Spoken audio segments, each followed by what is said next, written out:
আসসালামু আলাইকুম। আমি ফয়সাল ভুঁইয়া। আমি ২০২৫-এর অক্টোবর সেশনে জাপানি স্টুডেন্ট ভিসা হাতে পেয়েছি। আলহামদুলিল্লাহ।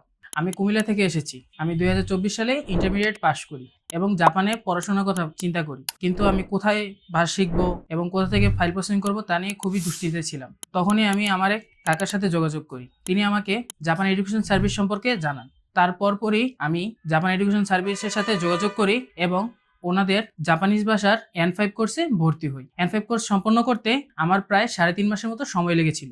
তারপর আমি নাট এবং জেএলপিটি পরীক্ষা দেই এবং আলহামদুলিল্লাহ আমি ২টি পরীক্ষায় পাস করি। পরবর্তীতে অক্টোবর সেশনের জন্য আমি ওনাদের মাধ্যমে ফাইল প্রসেসিং করাই। ওনাদের অত্যন্ত দক্ষতার সাথে ফাইল প্রসেসিং এর জন্যই আজ আমি জাপানি স্টুডেন্ট ভিসা হাতে পেয়েছি। আমি ধন্যবাদ দিতে চাই আমার পরিবারকে আমাকে এতদিন ধরে সাপোর্ট করার জন্য, এবং ধন্যবাদ দিতে চাই জাপান এডুকেশন সার্ভিসের স্যারদেরকে, বিশেষ করে মিশু স্যার, মাহবু আঙ্কেল এবং অন্যান্য সবাইকে আমি ধন্যবাদ দিতে চাই। আপনারা যারা জাপানে পড়াশোনা করতে আগ্রহী বা জাপানিজ ভাষা শিখতে আগ্রহী তারা অবশ্যই জাপান এডুকেশন সার্ভিসের সাথে যোগাযোগ করতে পারে। তাদের জাপানিজ ভাষা শেখানোর পদ্ধতি খুবই উন্নত এবং তারা অত্যন্ত দক্ষতা এবং অভিজ্ঞতার সাথে ফাইল প্রসেসিং করে থাকে। ধন্যবাদ সবাইকে। সবাই আমার জন্য দোয়া করবেন। আসসালামু আলাইকুম।